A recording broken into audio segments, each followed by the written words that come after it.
জনাব তারেক রহমান এখন কেমন আছেন, ওনার অনুভূতিটা কীরকম? একদিকে মা মুমূর্ষ পরিস্থিতিতে হসপিটালাইজড আছেন, ঠিক অন্যদিকে উনি নির্বাসন পরিস্থিতিতে আছেন। সবচেয়ে খারাপ অবস্থায় উনি আছেন।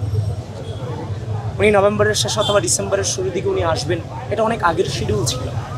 সেটাকে কেন্দ্র করে বেগম খালেদা জিয়ার অসুস্থতাকে পুঁজি করে জনাব তারেক রহমানকে নিয়ে নানান ধরনের ঘৃণা চর্চার চেষ্টা করা হয়েছে, তার নেতৃত্বকে বিভিন্নভাবে প্রশ্নবিদ্ধ করার অপচেষ্টা চালানো হয়েছে। যারা এটা করছে রাষ্ট্রের এই ক্রুশাল মোমেন্টে, মা এবং সন্তানের সবচেয়ে ক্রুশাল মোমেন্টে যারা অন্যায় এবং জুলুম করেছেন, আমি আপনাদেরকে আহ্বান করব এই জায়গা থেকে আপনারা সরে আসেন। মিলাদ মাহফিলটা আজকে নয়, আমরা রেগুলারই বেগম খালেদা জিয়ার জন্য দোয়া করে যাচ্ছি। শুধু আমরা না, গোটা দেশবাসী, বিভিন্ন জাতি, ধর্ম, বর্ণ, গোত্র নির্বিশেষে প্রতিটা স্তরের মানুষ বেগম খালেদা জিয়ার মুক্তির জন্য, বেগম খালেদা জিয়ার রোগ মুক্তির জন্য দোয়া করে যাচ্ছেন। তিনি যেন আমাদের কাছে ফিরে আছেন, সেজন্য তারা গোটা জাতি এখন মহান সৃষ্টিকর্তার কাছে প্রার্থনারত পরিস্থিতিতে আছে। বেগম খালেদা জিয়া জাতির সার্বভৌমত্বের প্রতীক। আমরা বর্তমানে যে সময়টা পার করছি, নিঃসন্দেহে এটা একটা এ রাষ্ট্রের ক্রান্তিলগ্ন ক্রুশাল মোমেন্ট।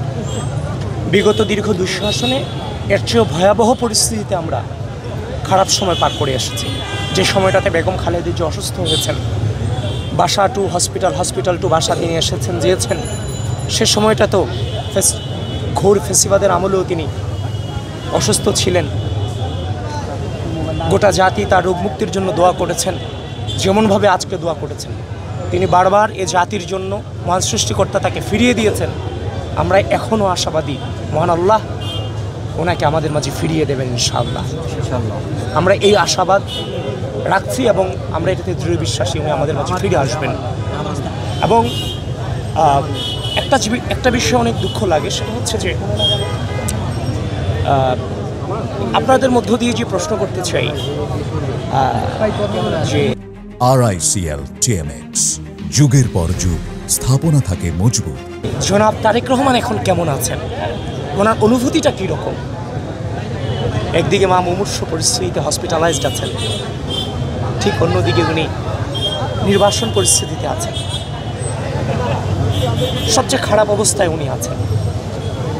উনি নভেম্বরের শেষ অথবা ডিসেম্বরের শুরুর দিকে উনি আসবেন, এটা অনেক আগের শিডিউল ছিল।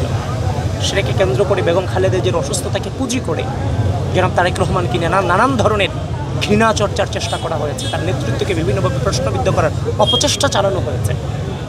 যারা এটা করছে রাষ্ট্রের এই ক্রুশাল মোমেন্টে, মা এবং সন্তানের সবচেয়ে ক্রুশাল মোমেন্টে যারা অন্যায় এবং জুলুম করেছেন, আমি আপনাদেরকে আহ্বান করব এই জায়গা থেকে আপনারা সরে আসেন। গোটা জাতির কাছে বেগম খালেদা জিয়ার জন্য আমরা দোয়া চাচ্ছি, যদিও জাতি দোয়ারত পরিস্থিতি।